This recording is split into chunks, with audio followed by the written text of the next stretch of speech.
Friends, America అసలు ఏం చేయాలనుకుంటుంది? ముందుగా వెనుజులాపై అటాక్ చేసి అక్కడి ఆయిల్ పై పట్టు సాధించింది. ఇప్పుడు ఇరాన్ నుంచి వెనుజులా వైపు వెళ్తున్న రష్యన్ ఫ్లాగ్ ఉన్న ఆయిల్ ట్యాంకర్ ని అమెరికా ఆపేసింది. అమెరికా చెప్పేది ఏంటంటే ఇది ఒక శాంక్షన్స్ డార్క్ ట్యాంకర్ అని. అంటే అంతర్జాతీయ ఆంక్షలున్న దేశాల నుంచి ఆయిల్ తీసుకెళ్లడానికి ఉపయోగించే ఓడ ఇది. అమెరికా ఆరోపణ ఏంటంటే ఈ ట్యాంకర్ ఎవరికి కనిపించకుండా రహస్యంగా ఆయిల్ రవాణా చేస్తుందని. దీనికి రష్యా గట్టిగా వ్యతిరేకించింది. ఇది అంతర్జాతీయ చట్టాలకు విరుద్ధం. మేము అమెరికాకు తగిన సమాధానం ఇస్తామని రష్యా స్పష్టంగా చెప్పింది. ఇది ఎంత డేంజరస్ సిచ్యువేషన్ తెలుసా? ఎందుకంటే ఇందులో ఉన్న దేశాలే అలా ఉన్నాయి. రష్యా, అమెరికా ఈ రెండు దేశాలు ప్రపంచంలోనే అతిపెద్ద సూపర్ పవర్స్ కలిగిన దేశాలు. ఈ రెండు దేశాలు గనక ఒకదానితో ఒకటి ఢీకొంటే దాని ప్రభావం ఆ ఒక్క ప్రాంతానికే పరిమితం కాదు. దాని ప్రభావం పడేది మొత్తం ప్రపంచ ఆర్థిక వ్యవస్థపై, ప్రపంచ శాంతిపై.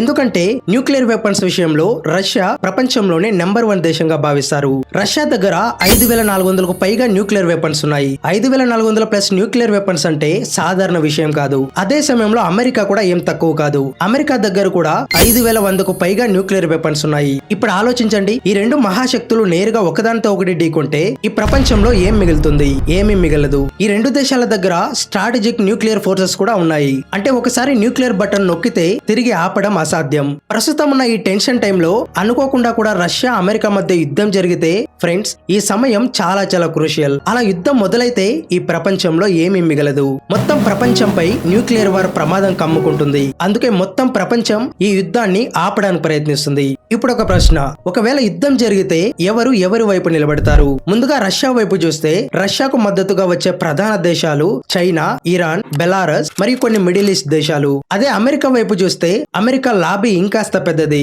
అమెరికా పక్కన నిలబడేది నాటోలోని అన్ని దేశాలు.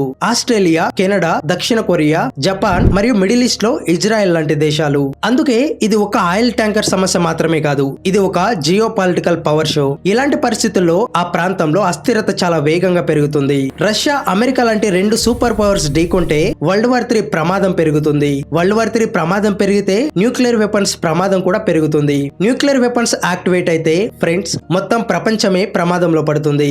ఇది నేను భయపెట్టడానికి చెప్పడం కాదు, ఇది ప్రస్తుతం జరుగుతున్న రియాలిటీ. ఫ్రెండ్స్, దీనిపై మీ అభిప్రాయం ఏంటో తప్పకుండా కామెంట్ లో చెప్పండి.